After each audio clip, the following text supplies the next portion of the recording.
Graça e paz, irmãos. Amém. Seja bem-vindo você que está pela primeira vez aqui convidado. Que Deus possa falar grandemente ao teu coração nessa noite. Amém, querido? Amados, eu sou muito chorão, viu? E aquelas crianças aqui em cima é algo muito lindo. E o que eu fico olhando, eu observo as crianças aqui e eu fico observando os pais. Alguns pais um pouco inseguros, meu Deus, será que ele vai pular? Será que ele vai errar a letra? Às vezes há uma insegurança, os pais aquela preocupação de que continua, vai dar certo, é o meu filho. Aí ele não pode falar porque se ele falhar, é meu filho. Quem sentiu isso aqui, pai? Alguns sentem, né? Então você fica torcendo e lutando para que o seu filho faça bem. E é interessante que você vê filhos em todas as idades, né? Grande, pequeno, uns respondem de uma postura, outro ainda não, outro é o professor que você está puxando e trazendo para perto, para que responda aquilo que eles querem fazer como propósito, não é? Agradar as mães e honrar as mães essa noite. E eu fico imaginando Deus, queridos, conosco. Na verdade, como filhos de Deus, né? A gente quando nasce, a gente novinho na fé, a gente caminhando, a gente já jovem, a gente já velho na fé, os nossos comportamentos, as nossas atitudes, quando estamos expostos a alguma situação ou com pessoas, não é? O que Deus espera de nós, como Deus nos vê. Eu penso que Deus confia demais em você e em mim. Amém? Confia muito, porque Deus escolheu você e eu. Então a gente vê assim Deus dizendo que nós temos que ser como crianças, porque as crianças é isso aí mesmo, é um aprendizado constante. Eu conversava com meu filho ontem à noite, a gente viajando junto, e eu falei, filho, que privilégio poder estar com você me carregando ainda no seu carro enquanto eu sou novo, né?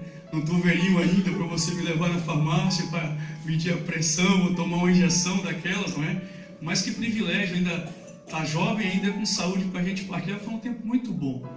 E eles diziam, sabe, pai, por muito tempo eu tive vontade de ter uma tatuagem. E alguns amigos meus me impressionavam para isso. E aí eu já casado, agora casado, e alguém partilhou, você não tem vontade? Eu tenho, mas por que você não coloca? Não, porque meu pai disse que não é bom e que eu não devo fazer isso. Mas você já é casado, já não sei, mas meu pai não quer. Mas se ele morrer, você vai não, ainda que ele morra, eu vou honrar ele. Eu falei para ele que eu não iria fazer por conta dele e vou continuar honrando ele. Uau, aquilo foi um choque para mim. Eu digo, Deus, é bem isso mesmo. Então tem coisas que o nosso Pai Celestial, Ele quer de nós. E ainda que você não o veja, o Espírito Santo de Deus testifica no teu coração de que você precisa honrá-lo nas coisas pequenas, nas coisas grandes, naquilo que você for fazer. A gente tem que fazer para a glória dele, amém? Porque tudo é por ele e para ele. Então eu quero assim hoje partilhar com você uma palavra que está em Gênesis 30. Gênesis é o primeiro livro da Bíblia, o início, Gênesis. No capítulo 30, no versículo 37, 39. Irmãos, nós temos caminhado com muitos homens de Deus, nós temos visto uma geração muitas vezes que você fica assustado e você vê os jovens gritando por referencial, por alguém que possa ser um modelo, um exemplo. E eu não tenho dúvida que a igreja é esse modelo para a geração aí fora. Amém? Você crê assim?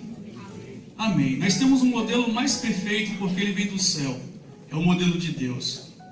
Então eu penso assim que hoje é um desafio os líderes, os pastores, homens e mulheres de Deus, marcar os seus filhos de alguma forma. Eu sei que alguns pais viram aqui no vídeo, viram as crianças aqui, e você consegue ver alguma característica sua nessa criança. Não é verdade? Talvez na fisionomia, talvez no jeito, né, de andar, de se comportar. Você consegue perceber em seu filho marcas, não é verdade? Genética. E é muito visível. É ou não é? Mas existe também marcas espirituais, marcas no caráter que não depende desse tempo apenas que eles passam aqui com as professoras, instruindo na palavra, partilhando na linguagem deles sobre Deus. Mas eu tenho entendido, irmãos, que o melhor lugar para se formar isso é na nossa casa. Amém? Amém. A Bíblia diz que nós temos que ensinar o caminho ao nosso filho. Ensina o teu filho no caminho. Interessante que muitas crianças dizem assim, ó, eu gosto muito de caminhar com ela, de estar com ela, quando ela está comigo, ainda que seja só assistindo televisão e comendo pipoca com aquele salgadinho velho lá. É ou não é? Mas percebe que a presença é muito mais importante do que coisas que a gente consegue dar? Porque o que nossos filhos precisam é dessa companhia, dessa interação, desse partilhamento de uma forma muito natural, e é um crescimento natural. Então, o que nossos filhos precisam ser nesse tempo, e não só falo filhos aqui biológicos, mas os filhos espirituais, é serem marcados, é terem referências, não de nós mesmos, homens, porque nós não temos nada para oferecer, mas aquilo que o Senhor Jesus já nos marcou, já construiu dentro de nós, a gente poder transferir.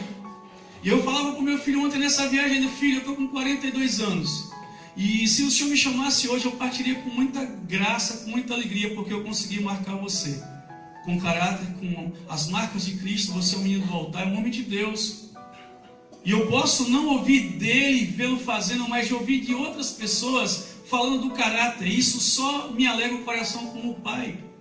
Quantos pais, quando chegam na escola para pegar os seus filhos, e o professor só olha, seu filho é uma bênção, que criança educada, que criança amável, você sai de lá flutuando, irmão. Você já quer pagar um sorvete para o piá? Não é? Agora é horrível o pai chegar lá e dizer, rapaz, esse menino aí está com... Que menino é esse, ó? O menininho, e o pior, filho de crente, né, irmãos? Então a gente vai marcando os nossos filhos com as nossas atitudes. Eu sempre falo, é simples, é no sentar, é no comer, é no estar dirigindo, é como a gente se comporta no trânsito, aquilo que a gente assiste, aquilo que a gente lê, aquilo que a gente ouve. Eles estão ligados, irmão. Você que pensa que ele não está vendo, você pensa que ele não está vendo, mas ele está vendo tudo. E hoje é muito comum você ver pastores lutando, eu não consigo marcar minha casa, os meus filhos não querem ir para a igreja, eu estou com dificuldade de levar os meus filhos para a igreja. Pastores falando isso, irmãos. E eu fico pensando, onde é que nós estamos falhando? O que precisamos fazer? Passar tempo com eles. Morrer para alguma coisa que para nós é importante para estar com eles. E transferir isso. Não por uma imposição, mas por uma transferência de vida. Amém? Então, Gênesis 30, você está lá? Sim. No versículo 37, Jacó, então, tem uma proposta com Labão, no sentido de que Labão reconhecia que ele só estava prosperando, só para situar você um pouco aqui, que tudo que estava acontecendo no seu rebanho de crescimento, de prosperidade, ele entendia, é porque Jacó trabalha aqui, as mãos dele estão aqui, e Deus está com Jacó.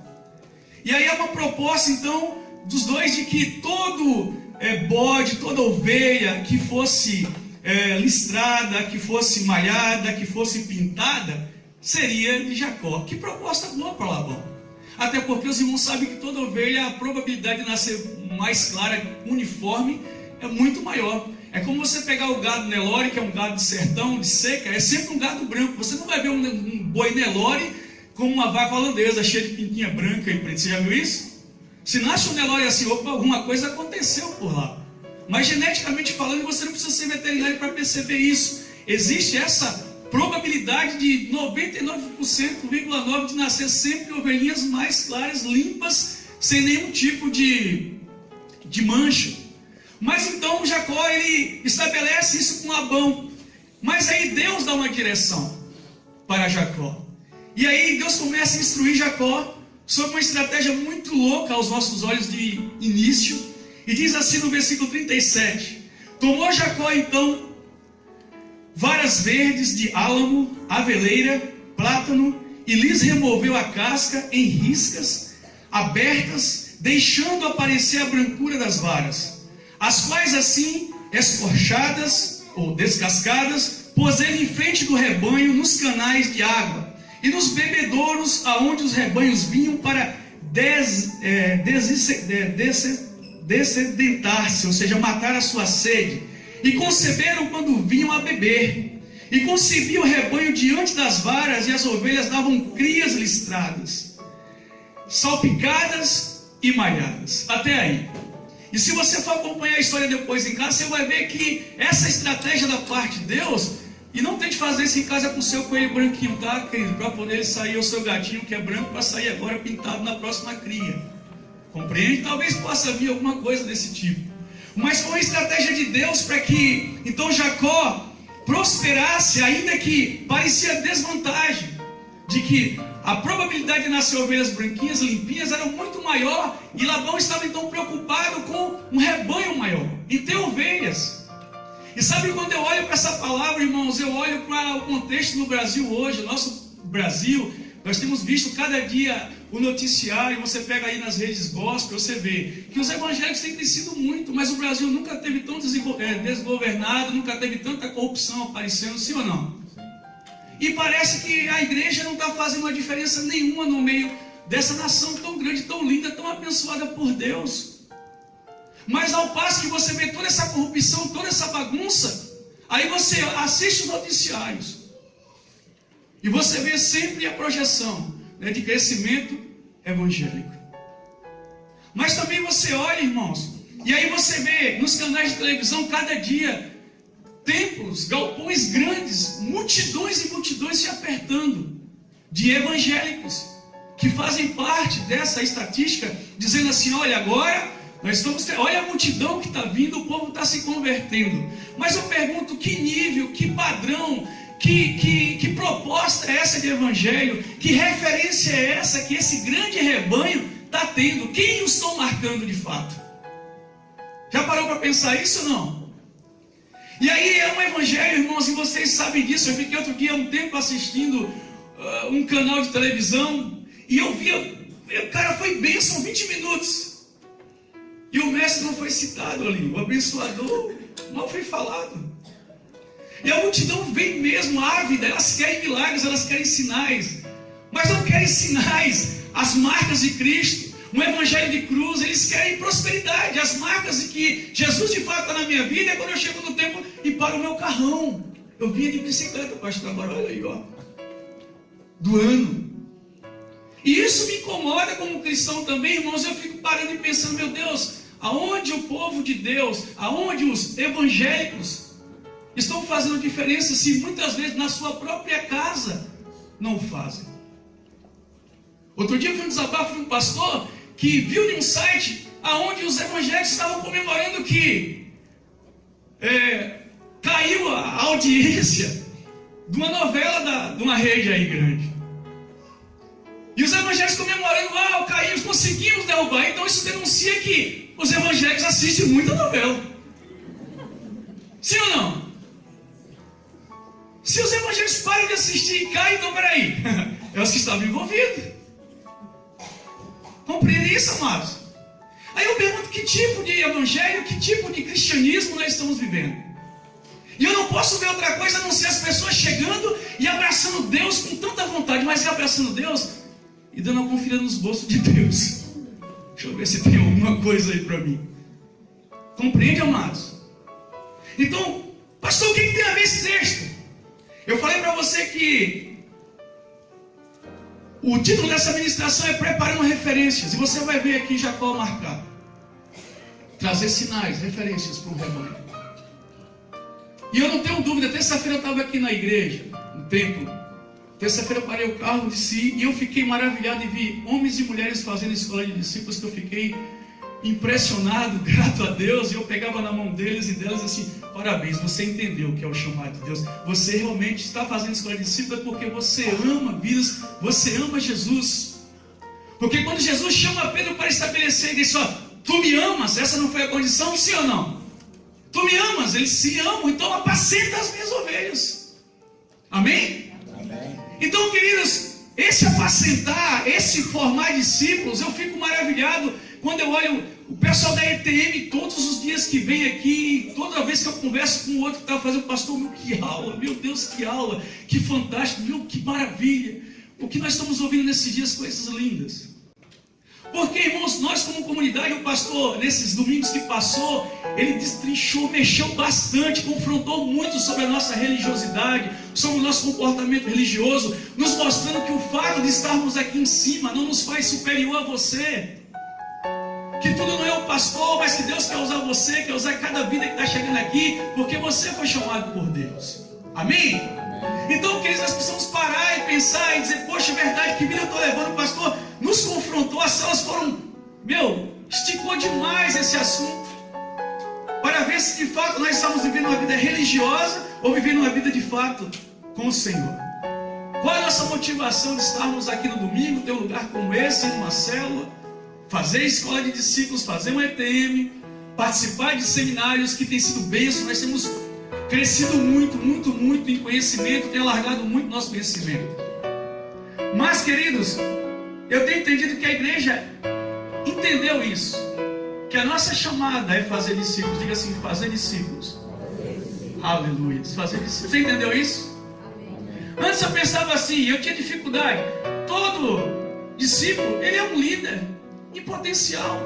Alguns vão argumentar, não pastor, isso não é de Deus. Mas Jesus falou assim, ó, ide e fazei. Ele não falou para alguns, quem é crente aqui? Faça assim essa noite.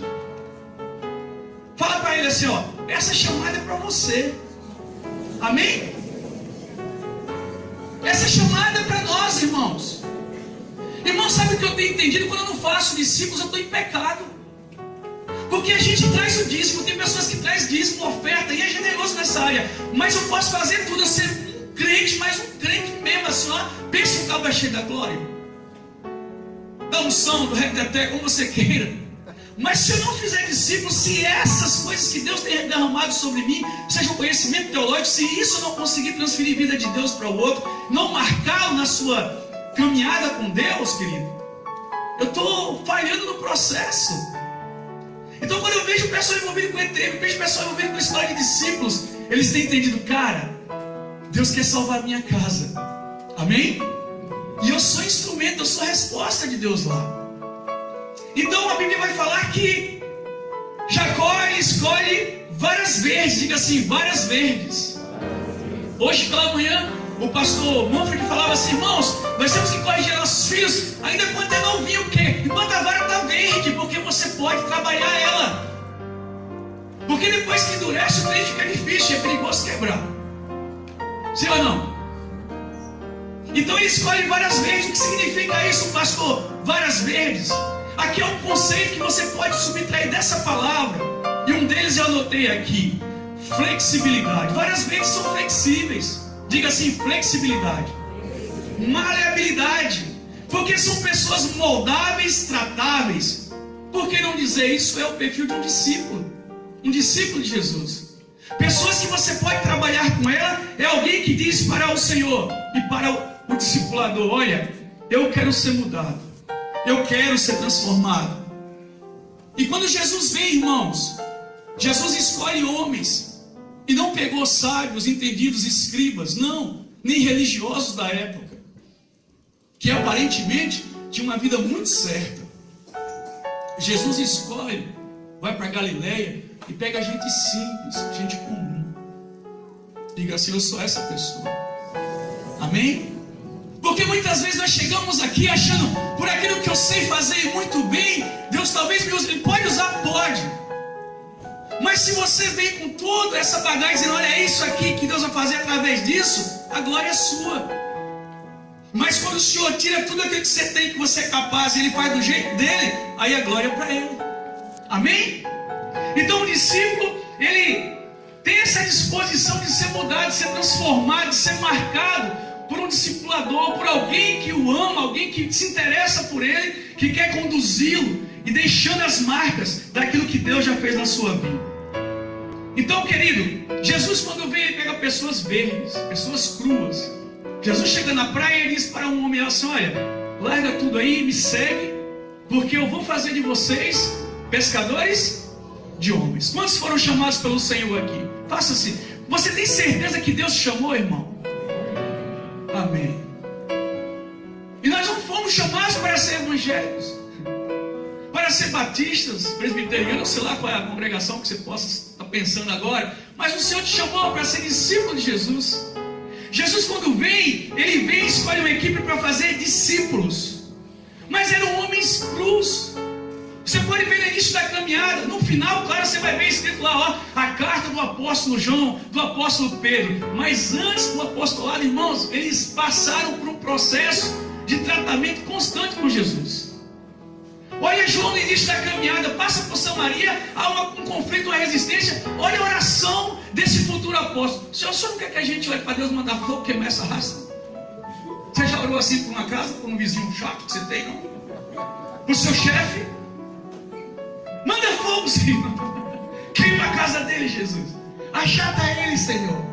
Não, porque você é muito crente, irmão. Deus me livre, pastor. Ou oração sem jeito, não faço não. A gente foi chamado para abençoar. Olha o apóstolo João dizendo assim, ó, manda fogo. Jesus apelidou ele de filhos do trovão. Pensa isso. Aí depois que ele passa pelo processo, lá na frente, ele escreve uma carta bem linda assim, ó. A vocês filhinhos eu vos escrevo. Porque se vocês pegarem, nós temos diante de nós um advogado, Jesus, filhinhos. Que coisa linda. Mas outrora ele mandava descer fogo para matar o povo, gente. Eu sei, não, você é muito crente, você não tem vontade nenhuma disso. Só naquele tempo os discípulos de Jesus. Então, flexibilidade. Não foram homens que tinham uma formação acadêmica, não eram homens que tinham toda uma instrução da lei, não, eram homens crus, verdes. Porém, esses homens tinham uma virtude.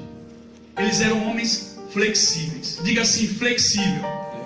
Balança duas pessoas, vê se ele está flexível, se ele balança aí, se ele se move. Vê se ele não está estático aí nessa cadeira.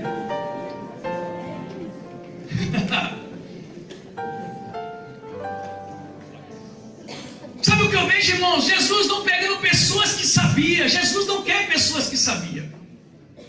Jesus não quer pessoas que sabem muito ou mais. Jesus quer pessoas que estão dispostas a aprender. Diga assim, eu sou esse, Senhor.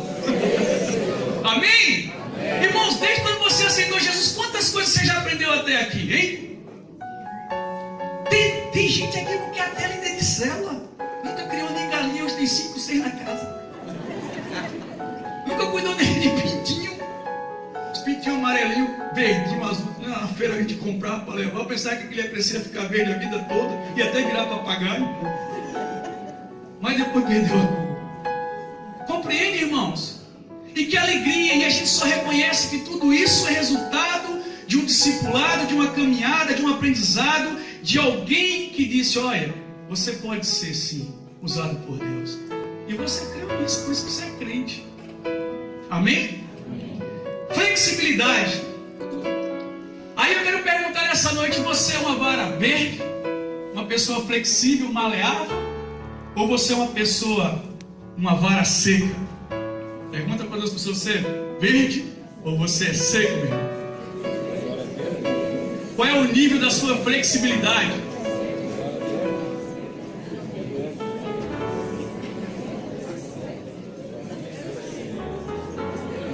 Aleluias. Irmãos, são 3 anos e meio, irmãos, comendo junto, dormindo junto, passando por tempestade juntos. Jesus exortando, confrontando e dizendo, olha, não é assim. Ô João, não é com fogo não, eu não vim matar não, eu vim salvar. Eu não vim botar fogo não, eu vim trazer água que mata a sede, o povo está sedento. Você imagina isso? Aí diz que ele pega então varas verdes. E aí, no versículo ainda 37 diz assim, ó, varas verdes de álamo, de aveleira e de plátano. Sabe o que eu vejo aqui? Outro conceito, irmãos? Diversidade. Dá uma olhadinha para ver se tem alguém igualzinho a você aí. Dá uma olhadinha no rosto dele. Não tem, irmão. São 7 bilhões de habitantes na terra. Não tem um cabra igual a você. Se tinha, acho que Jesus quebrou a forma, porque você é lindo demais. Diversidade. Álamo, aveleira, plátano, paranaenses, gaúchos, catarinenses, mineiro, até baiano ele usa. Pensa isso. Que graça, irmãos. Essa diversidade. São vários sotaques, vários costumes. Um toma chimarrão demais, o outro gosta de um café, o outro gosta de uma banana, o outro churrasco, o outro pão com chimia. É uma mistureba, né? Mas a Bíblia fala, irmãos, que para essa diversidade, o Senhor também tem diversidade de dons, amém? Talentos. E aí há uma multiforme graça de Deus, ó, que é derramada sobre esse corpo lindo. E cada um exerce uma função que não é desprezada pelo Senhor. Amém? Por isso que nós temos ensinado você é membro sim de um corpo, mas aqui atuando você é um discípulo, que cumpre um propósito junto com o meu propósito, para cumprir o propósito nobre e maior, que é o propósito de Deus. Amém? Estabeleceu o reino. Então, diversidade. O Senhor pega pessoas de todos os tipos, grande, pequeno, baixinho, alto, pobre, rico, branco, preto, não importa a tribo, raça ou nação. Ele quer usar você. Então, queridos, essa diversidade é que faz a igreja de Jesus ser muito linda. Pensa, a equipe de Jesus não foram todos ali, iguais, não. Você vai ver pela palavra de Deus os temperamentos, e muito é citado sobre Pedro, a pessoa sanguínea, não é? Que fazia para depois pensar. Outros pensavam, mas não fazia. Talvez você seja essa pessoa com Pedro.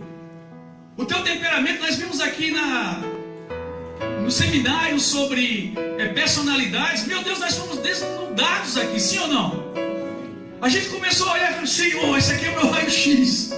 Eu não sou Roberto Carlos, não, mas esse cara sou eu. Meu Deus, eu não sabia que eu era isso. Mas foi uma luva, sim não? Foi muito lindo, irmãos. E a gente vai tendo essa graça de Deus fazendo em nós, marcando a gente, para a gente marcar outros mais. Amém? Diga assim: eu quero ser, nas mãos do Senhor, um referencial. Eu não sei o que as pessoas pensam de você, falam de você como um homem e mulher de Deus. Mas uma coisa é fato: você é conhecido por Deus, querido. As trevas também te conhecem, viu? Sabia disso? Deus um dia estava numa reunião e chega o inimigo lá e o Senhor pergunta: você viu o meu servo Jó? Pô, não viu o quê? Conheço demais. E começa a ter toda uma história ali. Era conhecido. Então, mas você e eu somos conhecidos. O próximo conceito, aonde diz aqui, olha, no mesmo versículo 37, diz, vamos trabalhar ainda um pouco, diz assim: e lhes removeu a casca em risca abertas. Esse aqui é um conceito. Se você quiser tomar nota, coloque aí assim, tratamento. Diga assim: tratamento. Não, você está com medo. Fala tratamento. Isso, fala tratamento, Jesus. Olha como foi baixinho. Mas diga com força não. Tratamento. Olha aqui, irmãos, a Bíblia diz que ele pegou as varas, removeu a casca. Você é uma bênção, sim ou não? Diga para 3 pessoas assim: você é uma bênção, meu irmão. Fala para ele: você é uma bênção.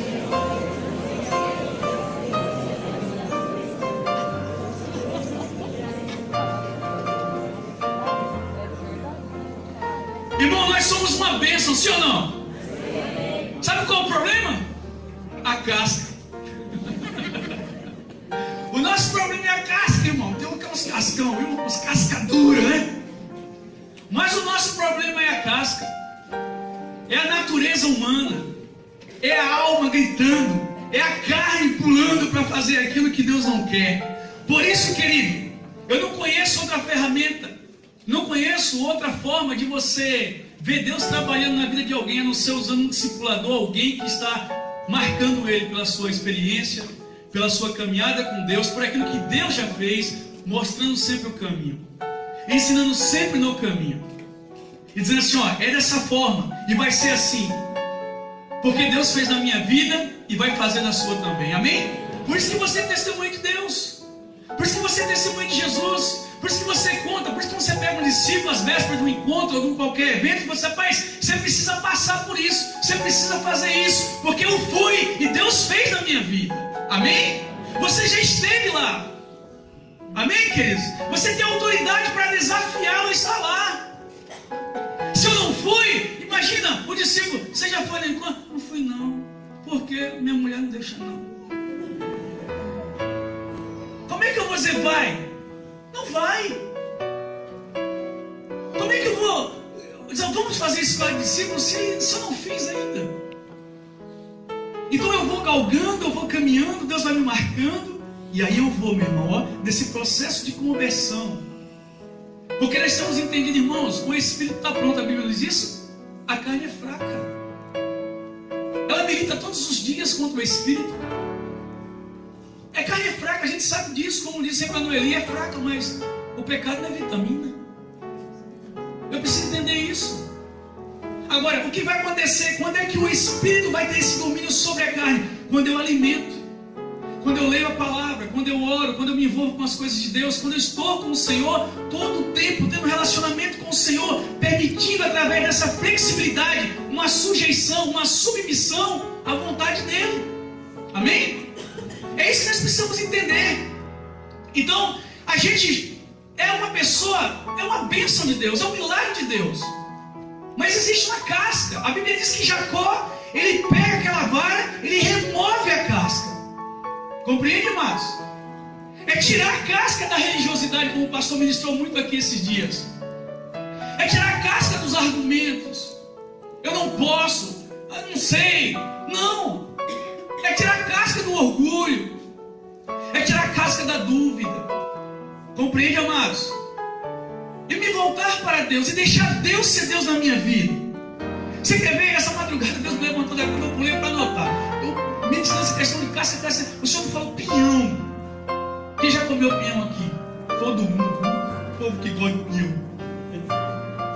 Eu também gosto demais. Mas dá trabalho, não? É uma casquinha dura, sim ou não? Você tem o trabalho de colher, você tem o trabalho de deixar o bicho secar, esperar o tempo, você bota lá no fogo, seja cozido ou na chapa, alguns gostam na chapa ou cozido. É assim ou não é? Mas você tem um trabalho para remover a casca. É trabalhoso, mas depois que você arranca, que coisa boa.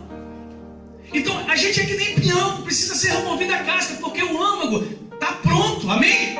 E é isso que precisa vir para fora, o âmago, aonde nós fomos marcados no nosso espírito que estava morto. O Senhor veio e nos ressuscitou, amém? É isso que o mundo espera. Não é a casca religiosa. O jeito de falar o evangeliquez, varão, aleluia. Não é isso, esquece isso. Isso não vai levar ninguém para o céu, querido. O que Deus quer é testemunho, é vida, é caminhada, é relacionamento. Porque eu entendo aqui, irmãos, que é insubstituível nas mãos de Deus o discipulado. E sabe, Deus, Ele não vai vir discipular você pessoalmente. Deus vai usar pessoas que Ele ama muito, que coloca uma mão no coração dessa pessoa para amar você e caminhar com você até você alcançar a maturidade. Você tem tido essa oportunidade? Amém? Eu também tenho. Eu tenho tido essa oportunidade porque eu entendo que esse discipulado é um processo de Deus, mas que acontece através de um relacionamento de pessoas de Deus que me chamam para perto, que está comigo, que interfere em minha vida com amor, não com imposição. Lembra de Pedro? Tu me amas? Então apacenta. O apacentar tem que ser com amor. Se for por obrigação, você não consegue, você não resiste. Você desiste facinho, facinho.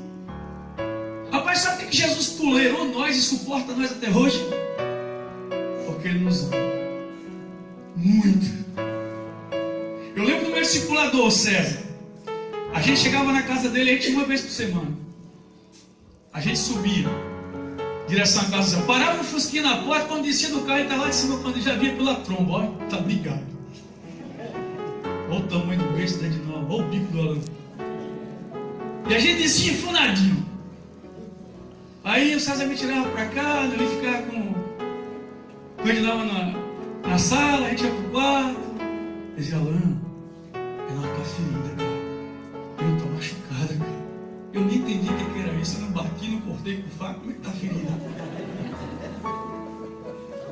Mas a bichinha chorando, né? E eu também sentava, e com muito amor confrontando, cara, é assim. Compreende, amados? Passando tempo. Às vezes na mesa comendo, vinha ali um momento de exortar com amor. Ó, tem um Fusca, César, tá no nome de outro cara, rapaz, vai correndo lá e bota o teu nome, ou o nome do cara que você vendeu para ele, porque se ele bater e acontecer alguma coisa, o problema vem todo para você. Eu não sabia disso, eu não tinha um pai para fazer isso, não tinha ninguém, mas o discipulador, até nessa área, ele te mostra as realidades que você não consegue ver. Andava todo irregular, carteira de motorista vencido, o documento do Fusca vencido, eu tinha medo de passar na rua, se eu tinha um quando da Samai, já tremia todo, irmão. Mas o discipulador, ele vai construindo, pessoa muda, ajeita, acerta essa área, e você vai acertando, irmãos, e ele vai se alegrando porque você está entendendo isso e vai deixando marcas. Por quê? Porque eu acertei também. Amém? Esse é um processo. Agora é um processo, irmãos, de relacionamento. Não é só um relacionamento de amizade, onde a gente vai comer, tomar chimarrão, comer pipoca e pinhão e está tudo bem. Não, é um relacionamento que tem um propósito, para que eu vá e faça a mesma coisa. Foi o que Jesus fez, sim ou não? Jesus anda com a equipe, irmãos, trabalhando duro, 3 anos e meio, uns cabra cru, verde, difícil, confrontando todo o tempo. E tinha hora que Jesus tinha que remover a casca. Teve um momento que Jesus vai falar lá em João 6, que Jesus pega todos eles e traz, pega um canivete, agora é o momento de eu arrancar mais uma casca. E ele começa a falar, olha, se você não comer do meu sangue, da minha carne, você não tem parte comigo, eu vou morrer, o meu plano é esse, o meu projeto é esse, o propósito é esse, que eu estou aqui. Aí João 6,66 vai dizer, mas muitos dos seus discípulos já não andavam mais com Jesus. E ficou os 12 ali agora. Quem poderá nos ajudar? E Pedro, sempre o que se manifestava, diz, Senhor, para quem iremos? Pois só tu tens a palavra da vida eterna. Está vendo, amados?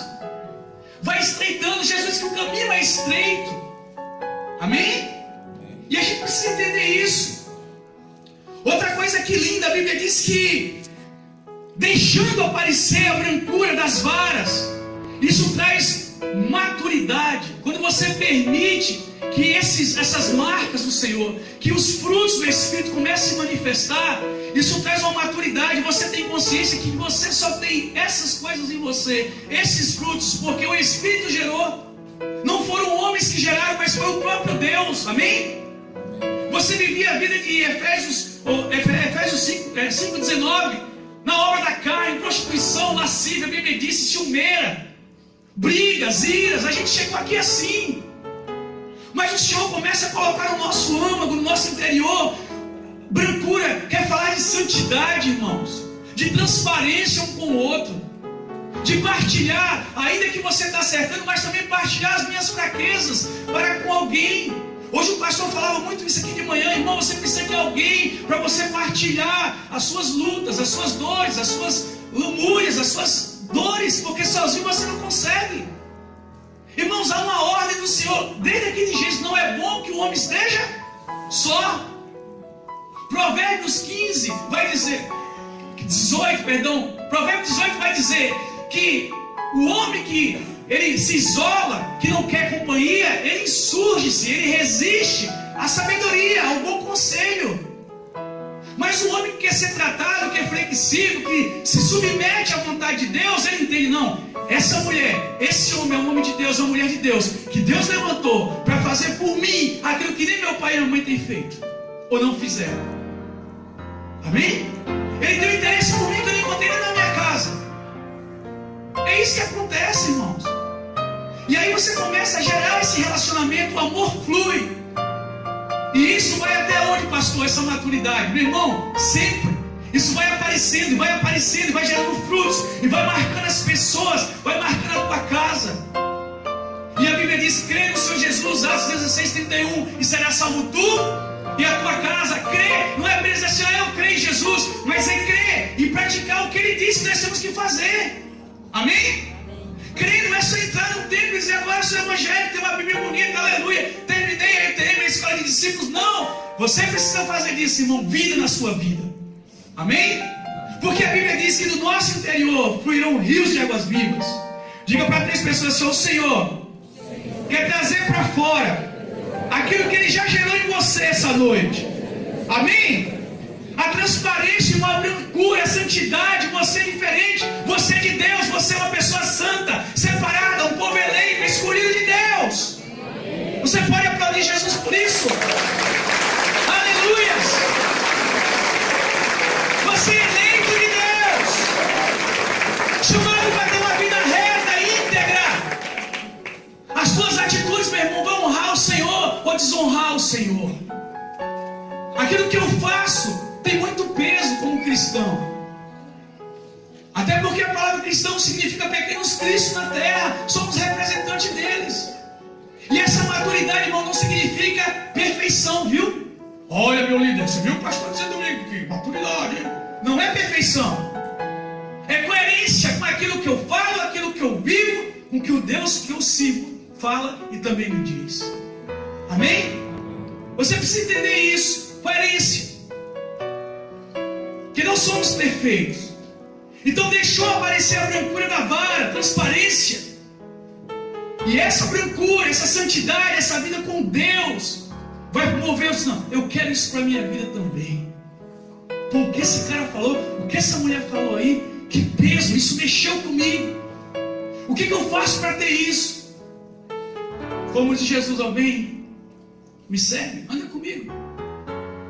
Agora, é claro, nessa maturidade, eu vou chegar para o discípulo, que ele é aqui para mim. Ó. Eu não sou perfeito. E ele vai perceber isso em mim. E não ficar num patamar, num nível de loucura, achando que eu sou super crente, o infalível, porque o primeiro momento que ele olha para você e vê uma falha, ele sai de você. Porque você construiu uma casca muito bonita.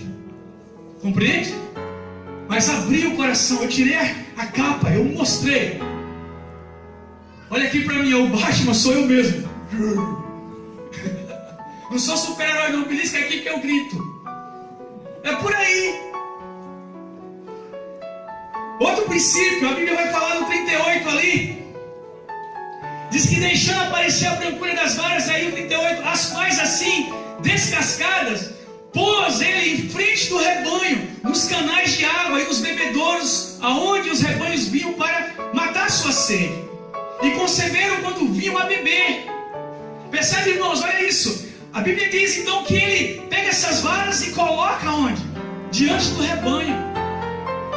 Isso aqui é uma palavra, irmãos, que nos denuncia, que nos mostra que essa função, esse é o propósito de Deus, nos colocar como referência, diante de um rebanho.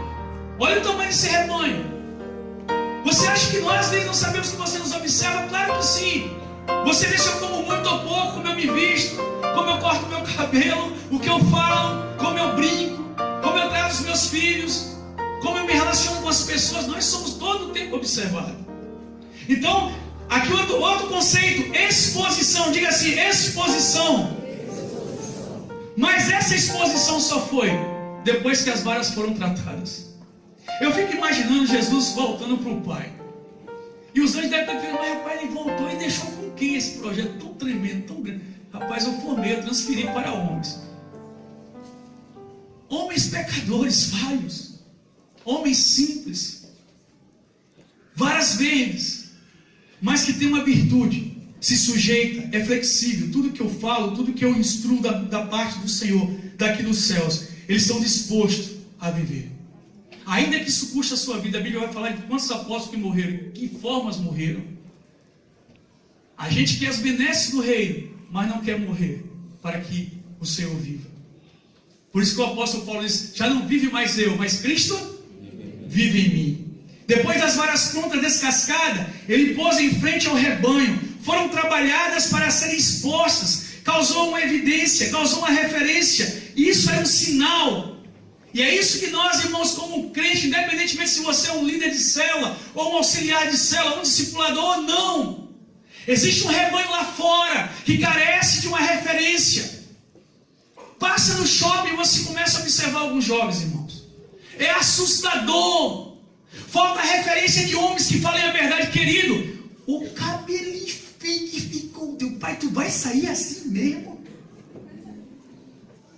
Só que ele não tem pessoas verdadeiras. Às vezes eu deparo com minha esposa, mulheres já senhoras, com barriga de fora, um negócio escândalo. Eu falo, meu Deus, não tem espelho, não tem uma amiga. Eu falo, gente, essa mulher não tem uma amiga. Não tem. E isso eu estou falando, irmão, aqui de moda, dessas coisas que se vê por aí louco. Eu falo a questão também de uma vida que está levando em pecado.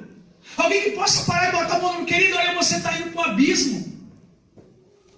Porque um amigo verdadeiro, irmão, ele vai se manifestar e dizer, não, porque, sabe por que eu estou fazendo isso? Eu estou me importando com você porque eu amo você, você tem valor. E quando eu não faço isso, eu me calo, isso é uma missão de socorro. Eu sou, não amigo, eu estou sendo comparsa dele. Eu estou concordando que ele tem que morrer e morre mesmo, o problema é dele. Mas o Senhor está levantando uma igreja que não é feita de membros, de religiosos, pessoas que estão condicionadas, mas pessoas que têm decidido nesses dias crescer, mas crescer muito. Não para cima, irmão, para baixo. Você está entendendo isso? A Bíblia diz que maior é o que serve. Jesus teve, pense Jesus, irmão, numa rural, com aquela equipe toda lá. Quem conhece o rural? Eu falei uma coisa, ó, tem muito. Vamos atualizar mais, uma Kombi. Pensa em Jesus com uma Kombi. E os caras atrás lá conversam. Não, eu sou o maior, eu vou ficar com ele, não, vou sentar. Você imagina. Não, eu sou mais amigo dele. E Jesus para a Kombi e diz, ô pessoal, desce aí um pouquinho, bora conversar. Você está tudo, não, está tudo confuso, não é isso não. Ó, o maior é o que serve. Diga para duas pessoas, o maior no reino é o que serve. Irmão, Deus quer usar você para servir alguém nesses dias, amém? E não é servir alguém levando um copo d'água, não é servir alguém apenas dando um prato de comida, dando uma roupa, mas é servir alguém com um modelo de vida coerente com as coisas de Deus. Amém, queridos? A nossa vida vai servir para isso. Como modelo, e sereis minhas testemunhas, tanto em Jerusalém, como na Judéia, Samaria e os confins da terra. Aonde Deus te levar, irmãos, Deus quer que esse rebanho, e a Bíblia diz que Jesus olhou para eles, e eram como ovelhas sem pastores. Ah, meu Deus, quando você entender isso, você vai ver que tem muita gente ainda, irmãos, que quando você chegar perto, e a minha oração a Deus, quando eu vejo no jornal ou rádio, fulano se jogou de tal lugar, e você vê constantemente isso nos jornais. Eu falei, Senhor, nos bota como igreja perto de uma pessoa dessa, Senhor. Antes que ele corra para uma corda, para um prédio, eu não sei, para uma overdose, que um santo homem de Deus, cheio do teu Espírito, possa chegar perto dessa pessoa e interferir isso, Senhor. Vocês estão compreendendo isso, queridos? Diga assim, a minha vida precisa ser referência na terra. Aleluias. Jesus dizia, quem vê o Pai, quem vê a mim vê o Pai. Eu e o Pai somos um. Quem olha para você ver quem? Um cristão, um homem ou mulher de Deus? A gente precisa se perguntar todos os dias, que marcas eu estou causando? Se eu morresse hoje, o que as pessoas falariam de mim no meu velório, como cristão? Porque talvez, se você não conhece a pessoa, já viu um testemunho uma vez que o pastor estava fazendo um velório, e estava lá, o pastor não conhecia a vida daquela pessoa, mas começou a tecer comentários muito bons do defunto, e dizer, olha, irmãos, vamos orar, e agradecer a Deus pela vida do irmão fulano, um homem bom, um bom pai, um bom marido. E a mulher disse, ô Zé, vai lá no caixão ver se é teu pai mesmo. Está falando de outro homem. Eu não conheço esse que o pastor está falando. Compreende, querido? Cuidado, vamos falar muito no seu caixão e você não vai poder abrir a boca, viu? Para falar, nem para se defender, nem para ser obrigado pelo elogio. Não tem isso não, irmão. Nós estamos deixando marcas nas pessoas. Mas o Senhor tem levantado uma igreja que tem entendido que tem que ser discípulo de Jesus, que passa por um processo de discipulado, que precisa ser tratado muito por Deus, para então fazer outros discípulos. Quem quer fazer discípulo de Jesus aqui em Jaraguá do Sul, até os confins da terra? Eu quero convidar você a ficar de pé, querido. Eu não tenho dúvida, irmão, que você tem entendido o ID de Jesus. Você tem entendido o ID de Jesus. Mas não basta só entender essa ordem. Eu preciso me posicionar, eu preciso ter uma atitude. Senhor, eu quero fazer discípulos. Eu quero marcar os meus filhos. Eu não quero que os meus filhos, a minha filha, o meu filho, tenha como referencial personagens do cinema, da televisão. Não. Eu quero que o meu filho possa olhar para mim e dizer, pai, olha, eu quero ter Deus como você tem. Eu quero ter intimidade com Deus como o pai e a mãe têm. É isso que você precisa marcar o seu filho, querido. Um homem ou uma mulher que se relaciona com Deus, como sacerdote que leva a tua família até o Senhor. Fecha teus olhos um instante. Você é uma vara verde. Uma pessoa comum. Que Deus conhece você. Deus quer fazer tanta coisa linda. Mas permita isso. Deus não vai vir pessoalmente, não. Ele vai enviar homens para fazer isso.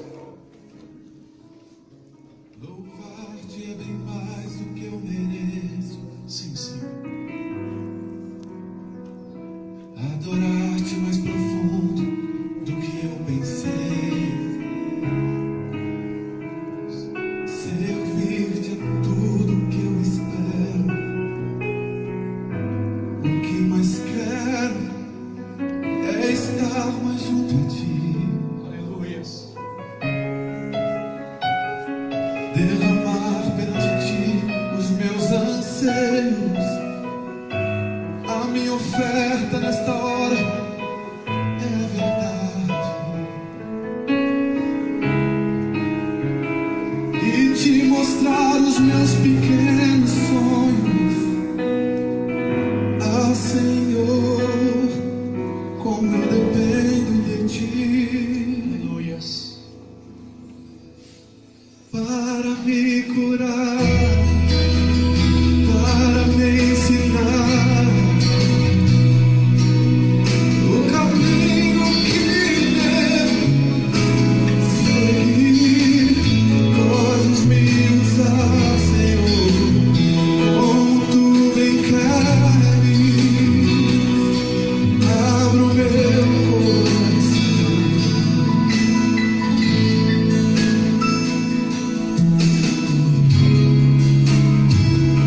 Louvar-te é mais do que eu mereço.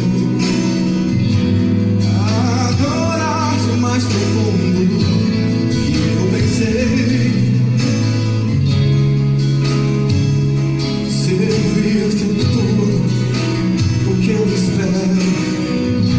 O que mais quero é estar mais junto a ti. Derramar pela ti os meus anseios.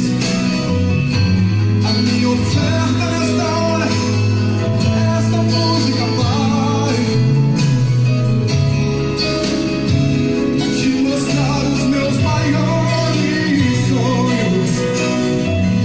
Ah, Senhor, como eu dependo de ti. Para me curar, para me ensinar o caminho que devo seguir. Podes me usar como tu bem queres. Abra o meu coração.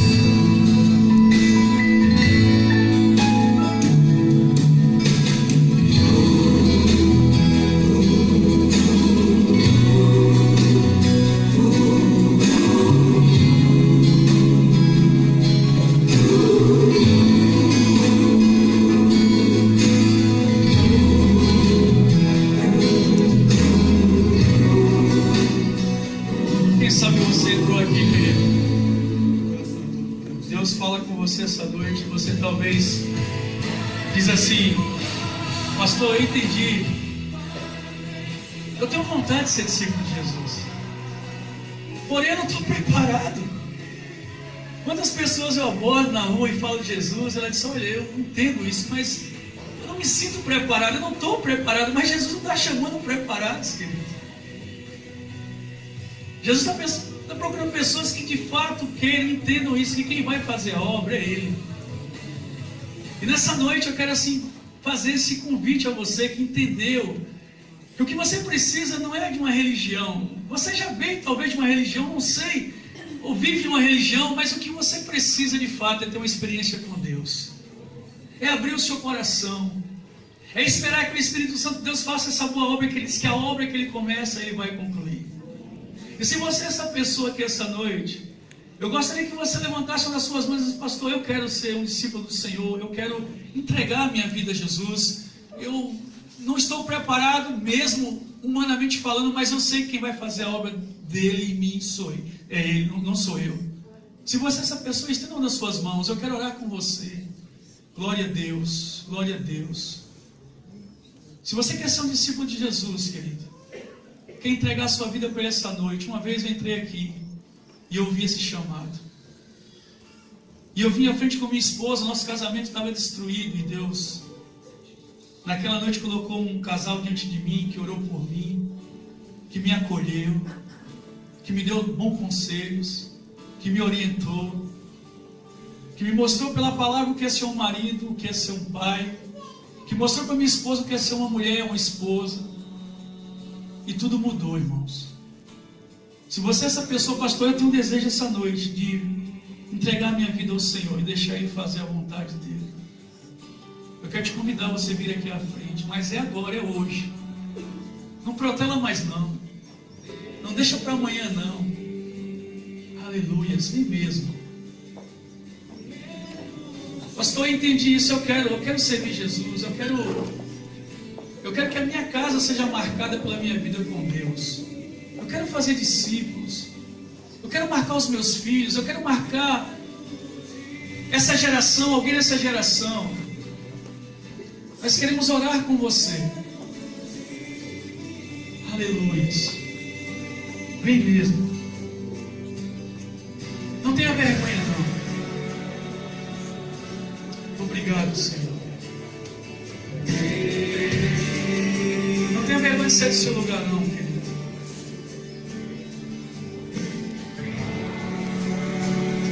E quem sabe você tem andado aí, querido. Anda com Jesus, mas não tem frutificado. E quem sabe você se sentiu até agredido. Poxa, o pastor está me chamando de vara. Mas não foi eu que comecei com isso não, irmão, foi Jesus. Ele falou em João 15, olha, eu sou a videira verdadeira e vós sois as varas. Aquele que dá fruto, a gente limpa para dar mais fruto ainda, mas o que não dá é cortado e jogado fora. Glória a Deus. Que tempo lindo, querido. Quando você entende isso, um chamado de Deus. Não é o pastor que está te chamando, você não está mudando de religião. Você está entendendo assim, ei, eu fui formado, eu existo porque Deus tem um propósito com a minha vida aqui na terra. Existe situação na minha casa que Deus quer usar a minha vida para mudar isso. Aleluias. É uma noite de aliança, querido. É uma noite de festa nos céus. Vidas estão se dobrando ao Senhor. Estão dizendo, Senhor, eu sou uma vara mesmo verde. Eu tenho flexibilidade para me dobrar e reconhecer o Senhor.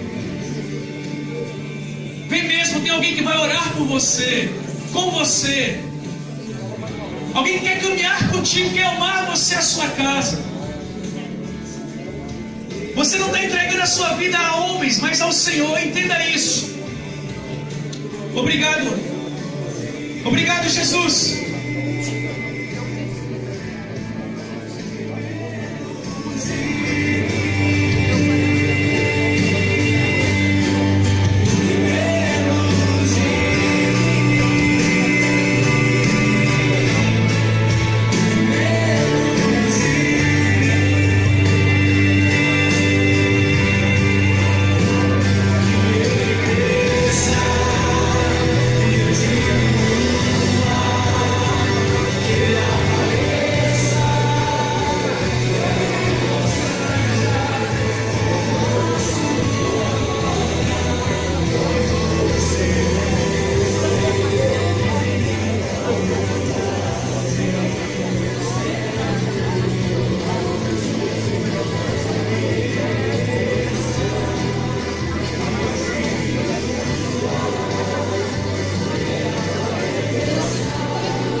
seus olhos, estenda suas mãos. O pessoal recebe oração, não tenha pressa não, viu, líder do céu?